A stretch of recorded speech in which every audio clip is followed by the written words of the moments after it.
Salut mes petits noobs, j'espère que vous allez bien. Alors on continue la série de vidéos en mode calendrier de l'Avent jusqu'à Noël. Et aujourd'hui, vidéo assez simple, assez classique, vous allez me dire, mais j'ai jamais fait sur ma chaîne, donc je me dis que c'est l'occasion de le faire. Donc aujourd'hui, on va parler des jeux que j'attends le plus pour 2021. Alors ça reste ma liste, j'ai très bien pu en oublier d'ailleurs, donc vous me direz tout ça dans l'espace commentaire. Et vous me direz éventuellement aussi les jeux que vous attendez le plus. Et on commence direct par un jeu qui va cartonner, c'est sûr, c'est God of War Ragnarok. Alors, on n'en sait pas beaucoup pour le moment, à part que ce sera bien la suite du reboot, et pas un autre reboot ou autre. J'ai hâte de remettre la main sur Kratos. Peut-être qu'on jouera son fils, allez savoir. On n'a pas la date de sortie, on a un léger teasing, on voit rien, mais ça va être un jeu qui va cartonner, c'est sûr. Donc j'ai hâte de mettre la main dessus. Et qui sait, peut-être qu'au Game Award, on aura une petite présentation, ou un petit visuel, allez savoir. À voir, en attente, mais celui-là, voilà, je l'attends et je sais qu'il va cartonner. Le second, Halo Infinite. Eh oui, après la première vidéo qu'on a vue de lui au moment de la présentation de la Xbox Series X, qui était magnifique. Et derrière, la vidéo de présentation du jeu qui a fait couler beaucoup d'encre et pas forcément bien, forcément, voilà, là j'attends une bonne vidéo qui marche bien. Sachant que Microsoft a dit on vous donne rendez-vous au Game Award, j'espère que ce coup-ci ils vont nous montrer quelque chose qui donne envie, parce que la vidéo, déjà avec le côté graphique pas terrible, où ils ont dit non mais fallait la regarder en 4K, ouais non, enfin voilà. J'espère que là on aura un vrai truc qui donnera vraiment envie d'avoir le jeu. Mais ça reste un Halo, donc ça restera forcément un bon jeu, c'est sûr. Alors j'espère une sortie pour le premier trimestre, parce que si le jeu est trop repoussé, alors qu'à la base il devait sortir pour la sortie de la console, ça la fout mal, et les joueurs qui attendent trop, généralement ils se lassent du jeu. Donc j'espère qu'on en saura plus à partir des Game Awards, donc à voir. Le prochain que j'ai noté, c'est Horizon Forbidden West, alors qui serait la suite du premier Horizon Zero Dawn, voilà, donc je l'ai le jeu. Et je l'ai pas fait. Voilà, j'ai dû jouer 1 heure à peu près au jeu. C'est pas que j'ai pas aimé, c'est je l'ai eu au moment où il y a un gros jeu qui sortait à jouer avec les potes, et du coup voilà, c'est le genre de jeu que je mets de côté, que je dis je le ferai plus tard, et à chaque fois il y a un nouveau jeu qui sort et il prend la poussière. Mais je le ferai un jour, qui sait, peut-être avant la sortie de ce Horizon. Alors, il sera disponible sur PS4 et PS5, et comme pour les autres jeux, on aura une mise à niveau gratuite sur PS5. Donc voilà, on n'en sait pas énormément plus, peut-être qu'on aura plus d'infos, pareil au Game Award. Je vais souvent dire le mot Game Award, et souvent on aura plus d'infos et tout, mais au moment où je tente ça, les Game Awards n'ont pas eu lieu, donc à voir. Mais lui aussi, c'est sûr, il va cartonner. Alors lui, je m'y attendais pas du tout au moment où ils en ont parlé, et je pense qu'il devrait bien marcher, en tout cas si l'univers est respecté. Je parle de l'héritage de Poudlard. Alors, j'ai vu qu'en ce moment, il y avait des polémiques autour de l'auteur des livres, qui aurait tenu des propos limite. Bon, on n'est pas là pour parler de ça, je sais pas exactement non plus ce qu'elle a dit, donc je veux pas rentrer dans la polémique. Ici, on va juste parler du jeu en lui-même, et pas de ce qui se passe autour de la saga Harry Potter. Donc le jeu est prévu pour 2021 sur tous les supports. On sait qu'on va jouer un étudiant dans les années 1800. Donc là je fais appel à vous les gros fans d'Harry Potter. C'est quelle année déjà que ça se passe Harry Potter? Je me rappelle plus du tout. Je me suis fait la saga il y a pas longtemps, mais je m'en rappelle plus, donc dites-moi ça en commentaire. Donc on pourra jouer dans Poudlard et dans certains lieux à proximité. Donc apparemment Préolard a été dit comme jouable, enfin visitable en tout cas. Ce sera un jeu action-aventure avec un petit côté RPG. Apparemment, les choix qu'on va faire changeront certaines choses dans le jeu. Donc, je me dis, est-ce qu'on va nous mettre un peu à l'épreuve au moment où on va rentrer dans Poudlard pour savoir dans quelle maison on va aller? Est-ce qu'ils vont nous demander des caractéristiques sur notre personnage qui feront qu'on sera dans telle ou telle maison? Donc, à voir. Je pense que ça peut être sympa, et vraiment, si l'univers est respecté... je pense que le jeu sera beau, bien sûr. Je pense que ça peut faire un bon jeu, donc... Je sais pas pourquoi. Moi, je vous le dis ici, je le vois bien sortir pour Noël 2021. Voilà, je sais pas, mais... Vu qu'on n'a pas d'infos, ça pourrait faire un bon jeu à mettre sous le sapin. Donc, peut-être Noël 2021, pardon. À voir. Pour le moment, il y a juste l'année qui est annoncée, mais mon petit doigt, mon nez comme ça, tout ça me dit 2021. À voir. Un autre qui m'a plutôt bien surpris quand il a été présenté, et là, de ce que j'ai lu, j'ai un petit goût amer, mais je vais vous expliquer pourquoi, c'est The Medium. Donc quand j'ai vu la vidéo de présentation, j'ai beaucoup aimé le fait de jouer un personnage qui peut switcher entre deux mondes. Donc on va jouer un personnage qui s'appelle Marianne, qui est une médium. Enfin, vu le nom du jeu, ça c'était un peu évident. Et donc dans la vidéo de présentation, on nous montre qu'on peut passer du monde des vivants au monde des esprits. Donc ça paraissait cool. Bah, sauf que, voilà, je suis tombé sur un article qui disait, en fait, ça, ce sera pas pour tout le jeu, ce sera sur certains passages. Bah, donc ça fait déjà qu'on nous donne un peu la main. Déjà j'espère que ça va pas être un jeu trop couloir, et quand tu vois que t'es bloqué dans le monde des vivants, oh bah tiens, faut que j'aille dans le monde là, et parce que c'est possible.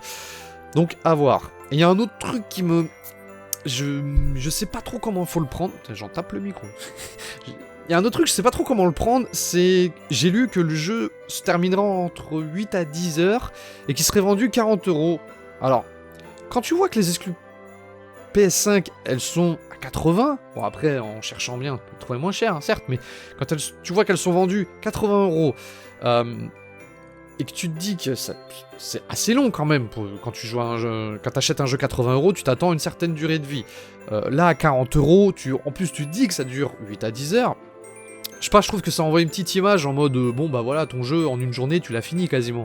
Et je trouve ça dommage, parce que quand t'achètes un jeu, bah, time qui dure le plus longtemps possible, quand même, un minimum. Et là, je sais pas, moi ça me laisse un petit goût amer d'avoir lu ça. Alors l'avantage c'est qu'il sera disponible sur le Game Pass, ça m'arrange. Et la date de sortie c'est le 28 janvier 2021. Alors à voir si le jeu sera suffisamment prenant pour oublier la durée de vie un peu courte. Enfin, en dessous de 10 heures, je trouve que c'est léger. Voilà, donc... Maintenant, j'attends de voir. Peut-être que le jeu sera tellement dur que finalement... Enfin, je sais pas. J'attends de voir.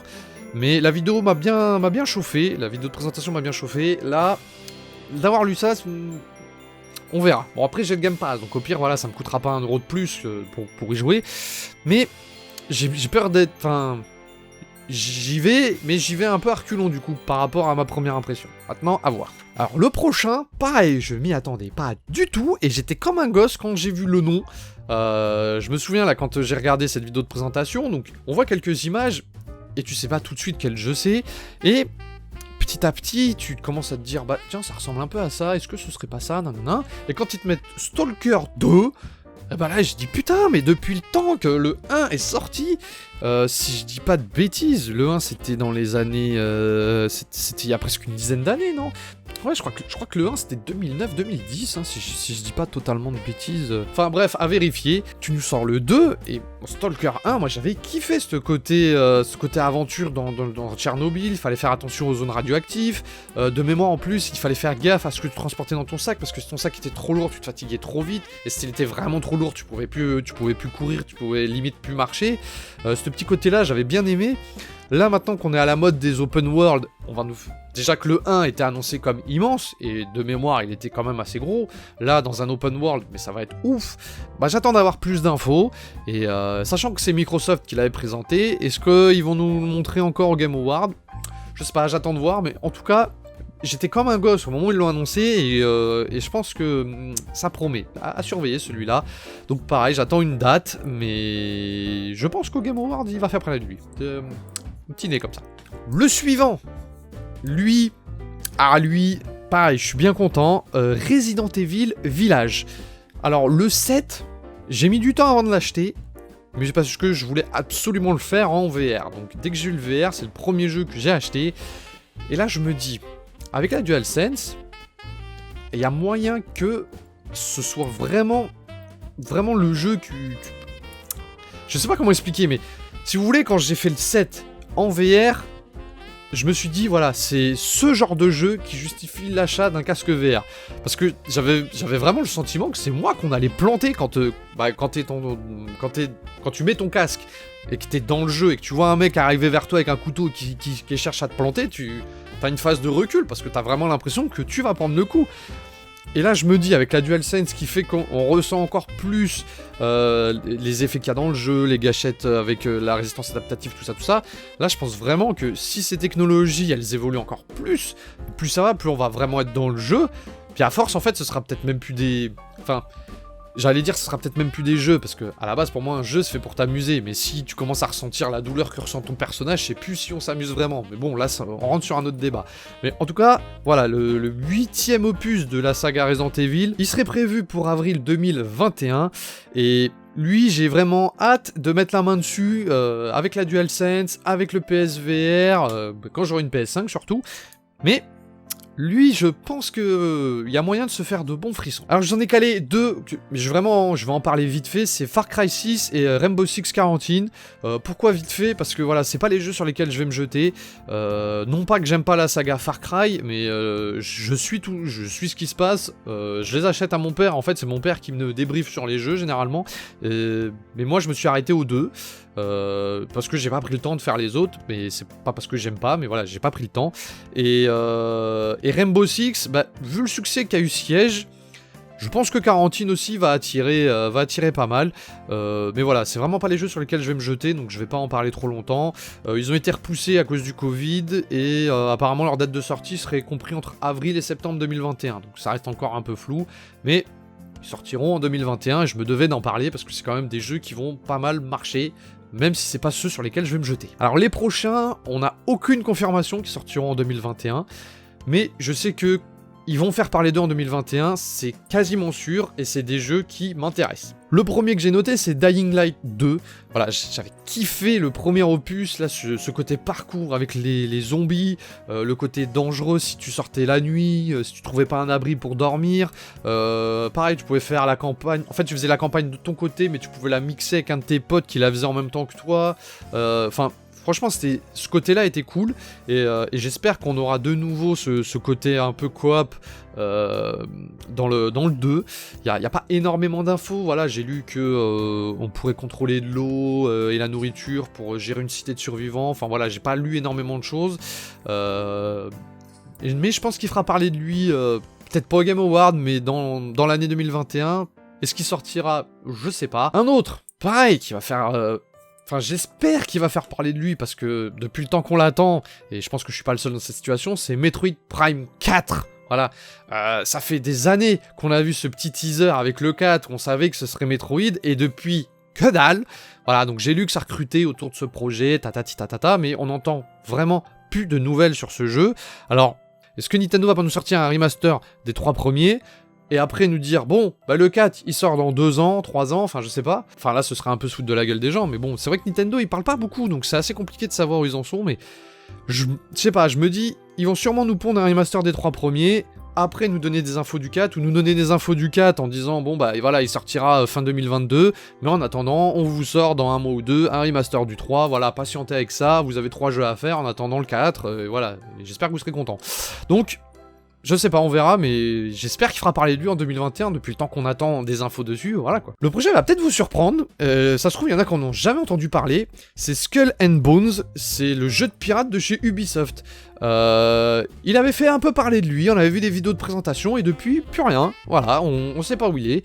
Donc, j'ai cherché, si, le jeu il est toujours en développement, hein, moi qui aime bien les jeux de pirates et qui suis à fond sur Sea of Thieves, alors je sais que ça va pas être pareil, mais... J'ai voulu voir, et donc, si, il est là.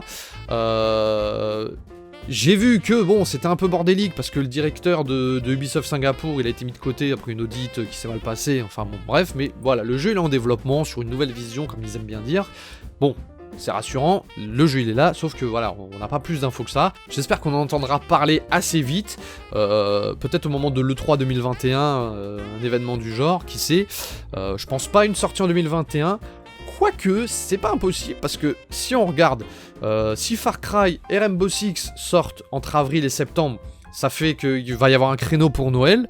Vu qu'on a eu un Assassin's Creed cette année, je pense pas qu'on en aura l'année prochaine. Watch Dogs, ils en ont fait un cette année, donc pareil, on en aura pas un l'année prochaine. Alors, à moins que la 3ème licence qui nous sortirait en 2021, ce soit un Splinter Cell. Là, effectivement, si c'est ça, bah il se pourrait que Skull and Bones, whoop. Alors, voilà, je parle de Splinter Cell vite fait, je l'ai pas calé parce que Il y a que des rumeurs autour d'un éventuel retour de Splinter Cell, donc voilà, je préfère attendre une vraie annonce plutôt que de me hyper, mais voilà, Splinter Cell c'est une licence que j'ai toujours aimée et j'espère qu'on en entendra parler assez vite. Voilà, il y a pas mal de rumeurs, de trucs qui font que il y a certainement un jeu qui est en train d'être préparé, mais pour le moment, voilà, on n'a pas d'annonce officielle, donc on va éviter d'en parler, mais il est dans un coin de ma tête Splinter Cell, hein, qu'un jour on le reverra. Donc voilà, pour Skull and Bones, j'espère qu'on aura quelques infos en tout cas, mais bon, ce qui est rassurant quand même, c'est que le jeu, il est pas annulé. Donc, pour ceux qui l'attendent, tant mieux, mais quand t'attends un jeu trop longtemps, au bout d'un moment, tu l'oublies. On va voir ce que va faire Ubisoft de ce jeu-là. J'espère qu'un jour, il verra le jour, en tout cas. Voilà. Et le dernier que j'ai noté, comme ça, on évite de faire une vidéo un peu trop longue, hein, c'est Fable, voilà.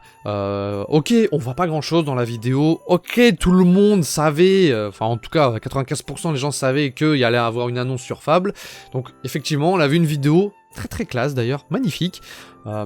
J'ai les 3 premiers sur Xbox 360, je les ai pas du tout fait, voilà, parce que bah, j'ai pas le temps, voilà, j'ai trop de jeux à faire, mais je les ferai un jour, hein, de toute façon, ça c'est des jeux que je ferai en live, en mode, vas-y, je tape tout un week-end où je joue et je me fais les 3, si j'ai le temps, enfin bref, je sais que ils ont leur base de fans, le 1, le 2, le 3, bon bah il y a certaines préférences pour l'un pour l'autre. C'est pas le même studio qui le développe, donc je me dis que moi qui n'ai pas commencé cette saga, bah, c'est peut-être bien de commencer avec celui-là. Donc, bah, à voir les infos qu'on aura en tout cas en 2021, mais je pense qu'il fera parler de lui, ça c'est quasiment sûr. Et j'espère qu'en tout cas que ça me plaira toujours autant par rapport à ce que les gens me disent sur la saga Fable. Voilà mes petits noobs pour les jeux que j'attends en 2021 et ceux dont j'espère qu'on entendra parler d'eux ou qu'on aura plus d'infos. Est-ce que j'ai cité des jeux que vous attendez? Bah dites-moi tout ça dans l'espace commentaire. J'ai peut-être oublié des gros jeux, j'ai peut-être dit des conneries aussi, hein, ça arrive, hein, voilà, j'écris 2-3 trucs, mais au moment où je tourne, ça se peut que je dise des conneries. Donc voilà, n'hésitez vraiment pas à tout me dire en commentaire. On se retrouve demain pour une nouvelle vidéo sur un autre sujet. En attendant, mes petits noobs, je vous fais des bisous, prenez soin de vous et de votre famille sur ce, portez-vous bien. Sur bye bye.